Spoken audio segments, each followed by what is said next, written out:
Добро вечер, почитувани гледачи, трет дневник на К3. Зелената пролет ја збогати Кумановскиот расадник на македонски шуми, кој започна со сеидба на шумски саден материјал. Околу 2 милиони претежно зимзелени садници ќе произведе расадникот.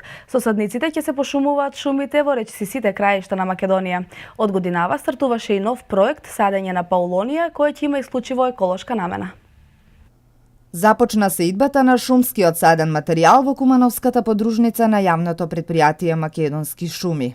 Годинава треба да се произведат од 1,5 милиони до 2 милиони претежно зимзелени садници. Подружницата ќе произведе и 100.000 листопадни садници.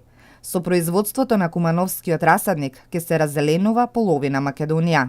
Планираме да произведеме зимзелени видови од црнбор, белбор, дуглазија, смрча, ариш, а од листопадните багрем, јасен и јавор. Садниот материјал кој што се произведува во семенскиот центар во Берово, произведува семе за расадниците во Македонија, така што различните видови зимзелени садници прилагодени се на температурните разлики во државава. Сите видови што ги ние произведуваме во нашиот расадник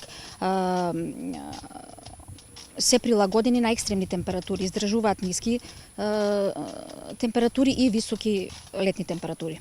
Ова е интересна работа за вработените во јавното претпријатие Македонски шуми. Моментално покривам посејан црн бор. И дали е тешко овде работата или интересно? Интересно, не е тешко. Каде се носи, како оди после процесот? После процесот се изнесува надвор и се реди се пушта вода.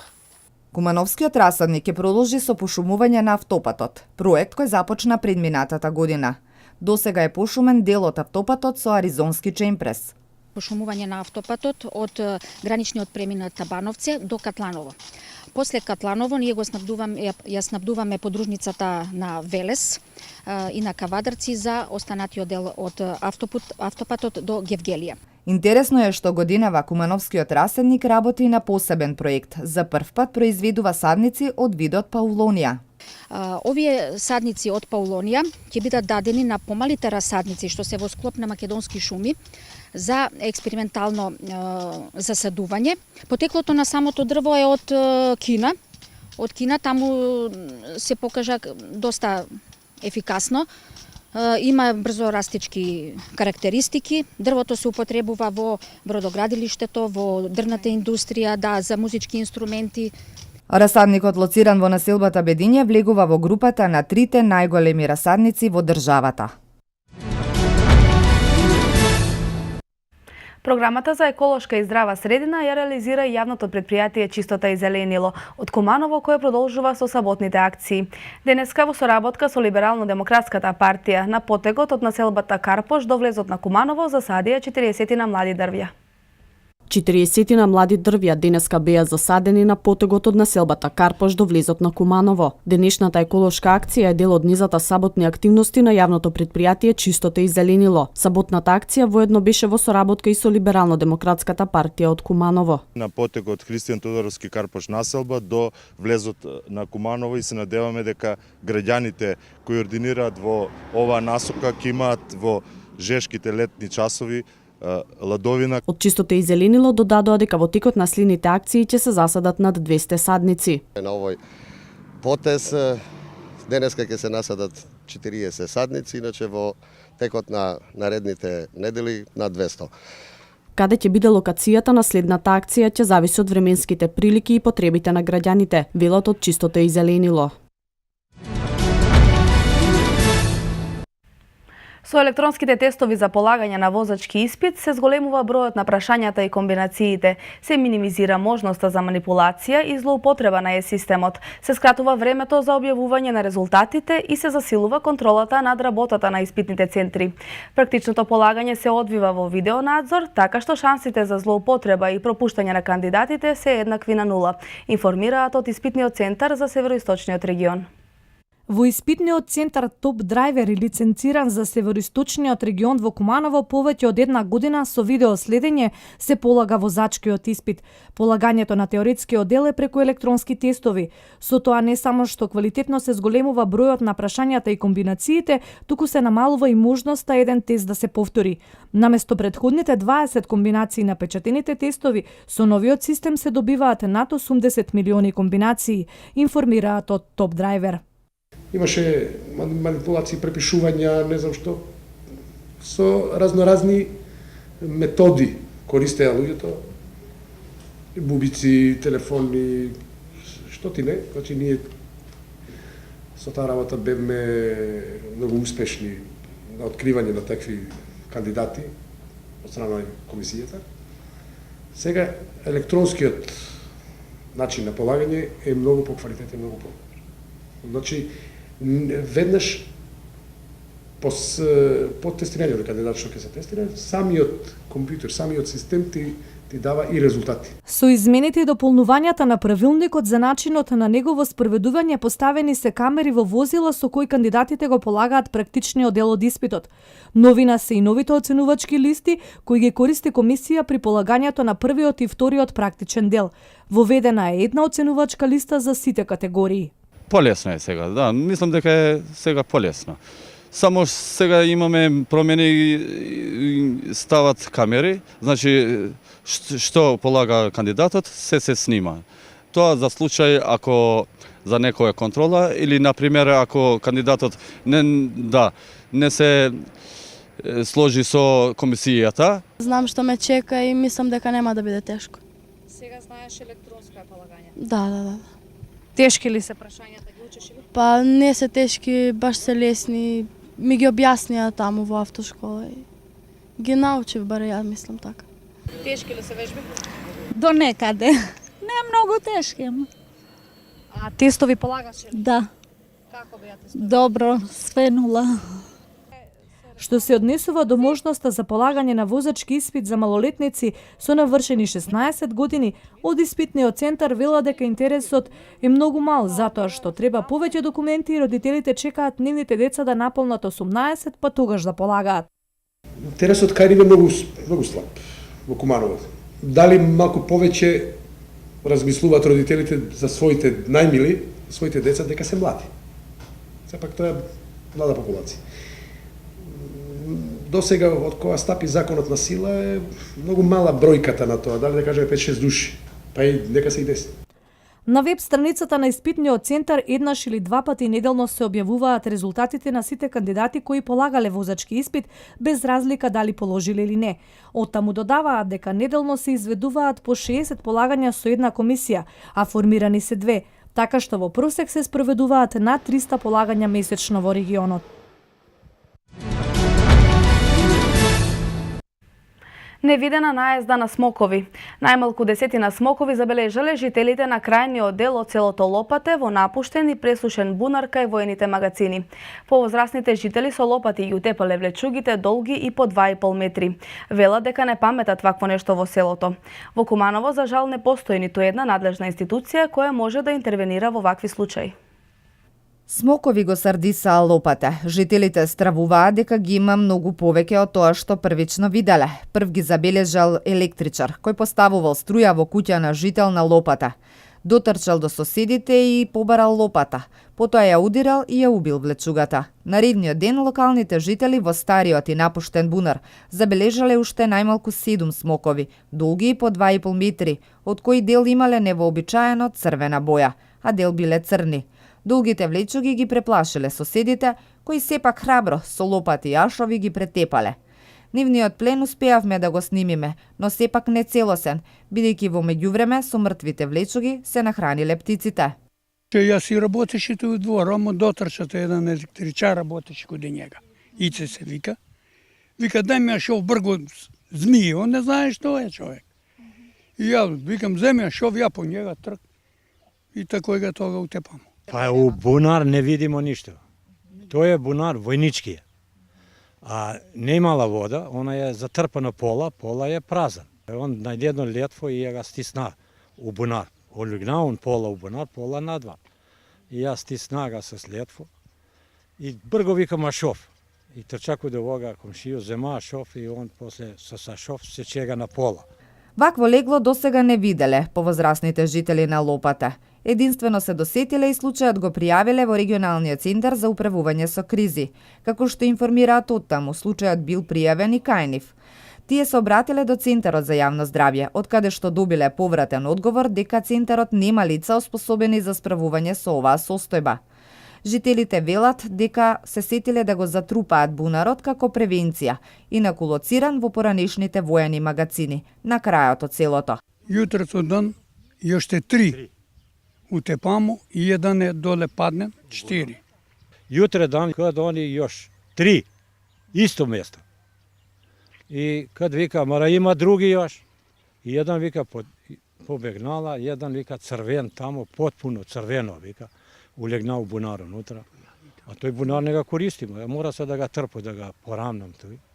Во Куманово не постои ниту една институција која може да реагира во вакви случаи. Смоковите инаку влегуваат во фамилијата змии и живеат на сите континенти. Во Македонија има 11 видови на смокови од 7 рода.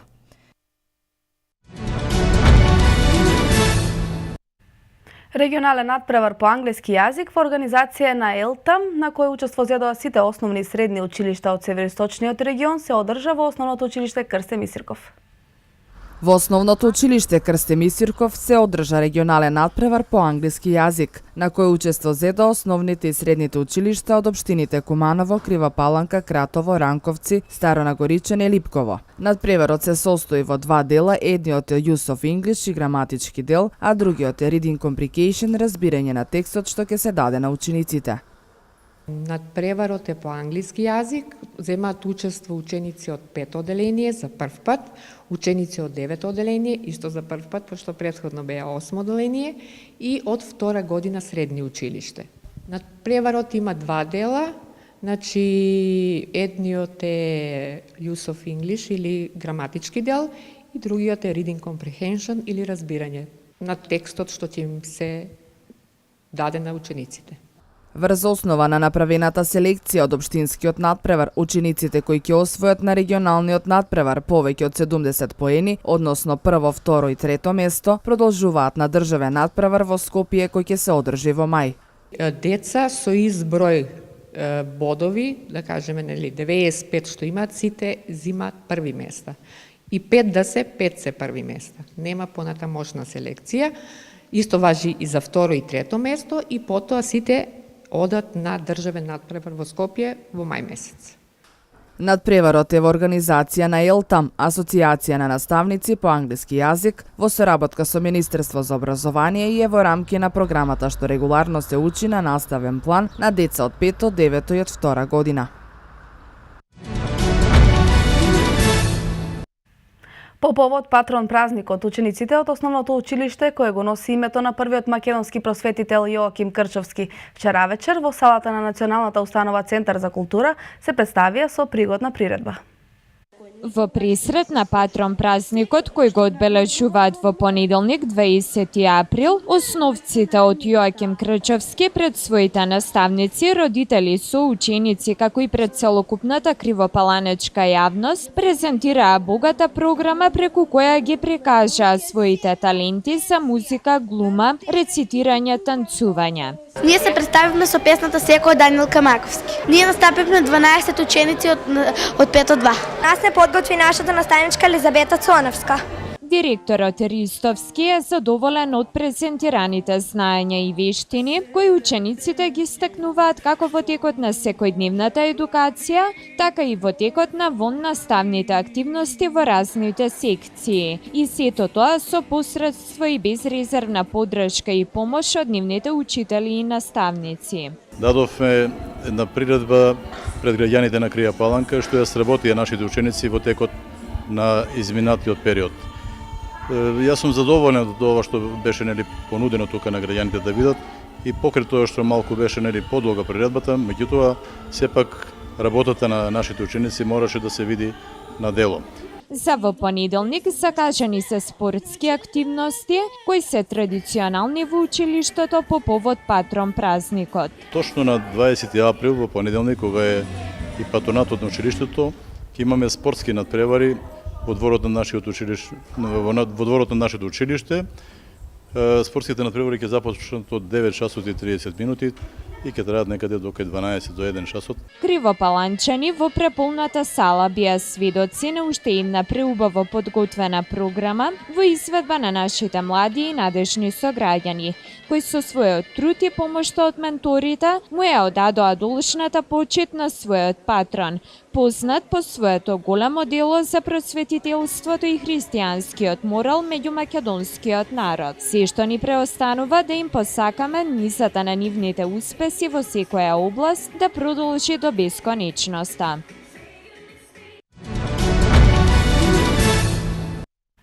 Владеачката партија денеска одржа народен собир во Прилеп. Предизвиците со кои се соочува земјата, како и плановите за напредок на државата, како и на минатите трибини, така и овој пат се во фокусот на собирот. Денеска во универзална сала Арена Сонце во Прилеп ВМРО ДПМН ја одржа голем народен собир. Со ова продолжува караванот на големи народни собири. На митингот своје обраќање имаше председателот на ВМРО ДПМН Никола Груевски, а беа изнесени позициите на партијата за повеќе актуелни теми и предизвици, со што беа испратени јасни пораки за она што се залага и за она што го планира ВМРО ДПМН во наредниот период. Го продолжуваме крстосувањето низ Македонија, во еден ваков состав токму од Прилеп, градот во кој со години наназад убедливо победуваме и во кој граѓаните ни даваат голема поддршка, затоа што го испорачуваме тоа што им го ветуваме. Градот за кого сме работеле и граделе и за кого допрва ќе правиме и создаваме. Упорно еден човек кој пред некој ден јавно изјави дека не знаел дека барањето мито било кривично дело, демек да знаел немало да бара мито, се обидува да ја наруши сликата која прилепчани, но и генерално сите граѓани на Македонија ја имаат за нас.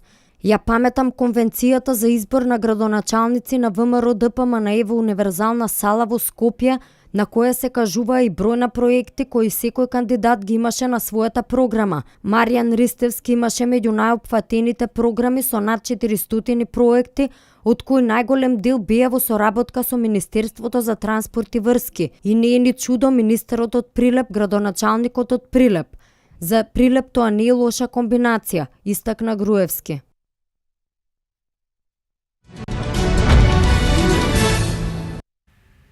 Македонија полека, но сигурно се позиционира како дестинација поволна за мултинационалните компании од автомобилскиот сектор. Многу од овие инвеститори одлучуваат да дојдат во Македонија поради добро образованиот работен кадар кој Македонија го поседува. Македонија полека, но сигурно се позиционира како дестинација поволна за мултинационалните компании од автомобилскиот сектор.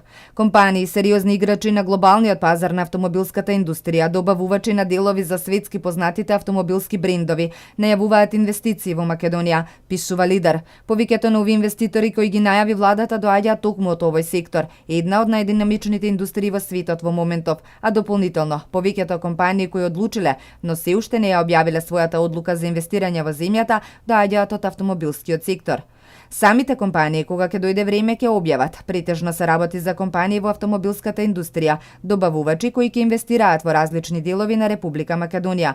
Од тие 6 инвестиции само една е во Скопје, останатите се во другите делови од земјата. Тоа ќе донесе диверзификација во економијата. Меѓу нив 2 компании се надвор од автомобилскиот сектор, изјави министерот за привлекување странски инвестиции Бил Павлевски. Многу од овие инвеститори одлучуваат да дојдат во Македонија не само поради добрата бизнис клима, туку и поради добро образованиот работен кадар кој Македонија го поседува. Започнува 8-то издание на интернационалниот театарски фестивал Лица без маски, кој ќе го отвори авторот Дејан Дуковски. Во име на театарските уметници и публиката на Лица без маски, Дуковски со задоволство ја прифати поканата на организаторите да го отвори фестивалот.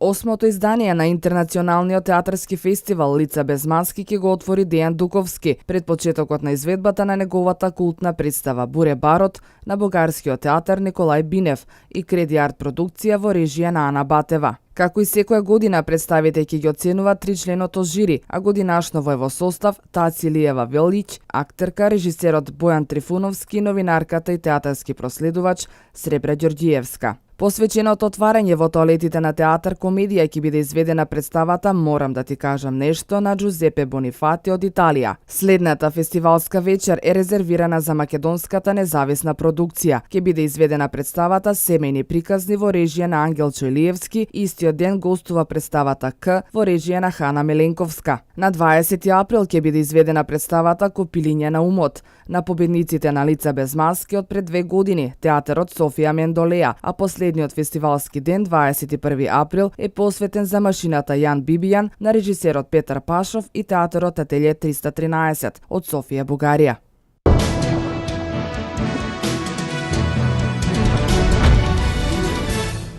Експлозија во Џалалабад во источниот дел на Авганистан, која најверојатно е предизвикал бомбаш самоубиец, усмртила најмалку 33 лица. Околу 300 американски маринци ќе ја обучуваат националната украинска гарда. Тројца загина, а 5 се повредени во експлозија во американскиот конзулат. Свето Денеска.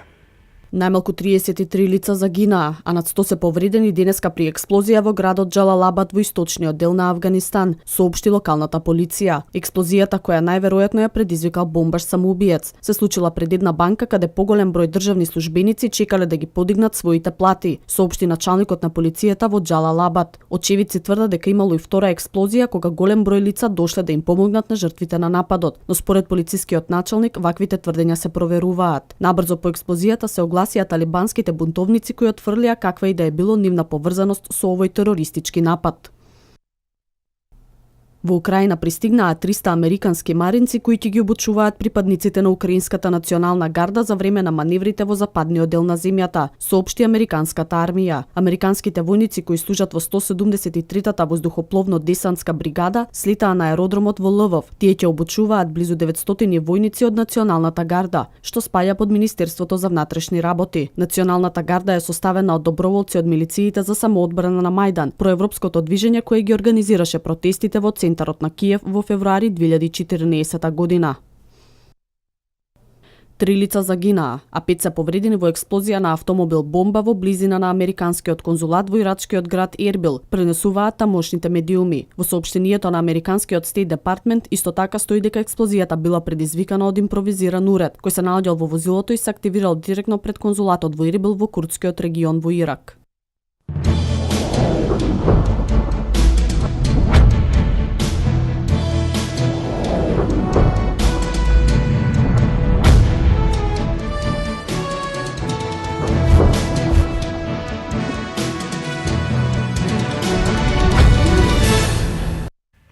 Ајкидо клубот Агацо од Куманово денеска го прослави 10-годишниот јубилеј. Со организирање меѓународен семинар во салата на Средното економско училиште Перо Наков, учество зедоа 100 спортисти од Македонија, Србија и Шведска. 100 спортисти од Македонија, Србија и Шведска кои тренираат аикидо зедоа учество на меѓународниот семинар за оваа боречка вештина. По повод 10 години од формирањето на аикидо клубот Агацо од Куманово, денеска се одбележа јубилејот во салата на Средното економско училиште Перо Наков. Со една од најстарите и традиционални јапонски боречки вештини и аидо беше отворен семинарот. Аидо е во суштина значи влечење на вистински меч. Во принцип вештините се работат со дрвени мечеви или бодо. Представниците од Шведска донесоа скромна донација за најмладите кои тренираат аикидо. Инаку клубот Агацо брои околу 80 членови. Станува збор за донација од 27 кимона за деца од страна на Нака аикидо клубот Стоколм од Шведска, кои што ќе бидат наменети за помладите аикидоки што ќе тренираат, така да ќе бидат распределени низ клубот. Скрчевски додаде дека младите во Македонија покажуваат голем интерес за тренирање боречки вештини.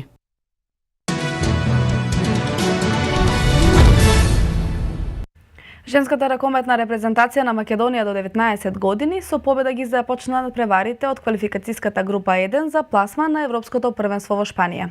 Викендов дуели во ракометниот куп на Македонија за мажи. Вести од светот. Женската ракометна репрезентација на Македонија до 19 години со победата над Исланд 24-22 ги почна надпреварите од квалификацијската група 1 за пласма на Европското првенство во Шпанија. Синоќа нашите млади ракометарки се радуваа на триумфот, откако во завршницата беа занијаси поконцентрирани од противничките. Во последните 5 минути Македонија постигна 2 гола кои се покажа решавачки за победата. Сара Ристовска со 9 голови беше најефикасна кај Македонија, додека Нина Ладева имаше 10 одбрани. Од првото коло од оваа група Црна Гора ја победи Холандија со 30-25. Двете првопласирани селекции од групата ќе се пласираат на Европското првенство во Шпанија.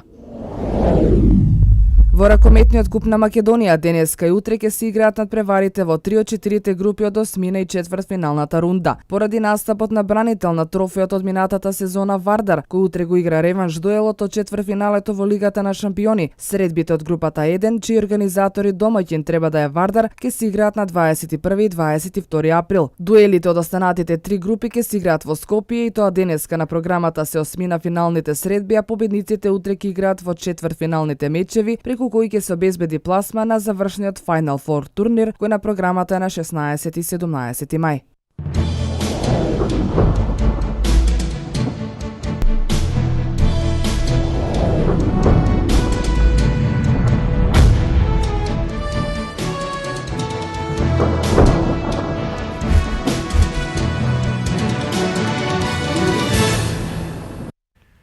Времето во Македонија сончево со мала до умерена облачност, а веќе има развој на локална нестабилност, особено во северните делови со краткотраен пороен дожд, грмежи и засилен ветер. Метео.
Ви благодарам на вниманието, пријатна вечер.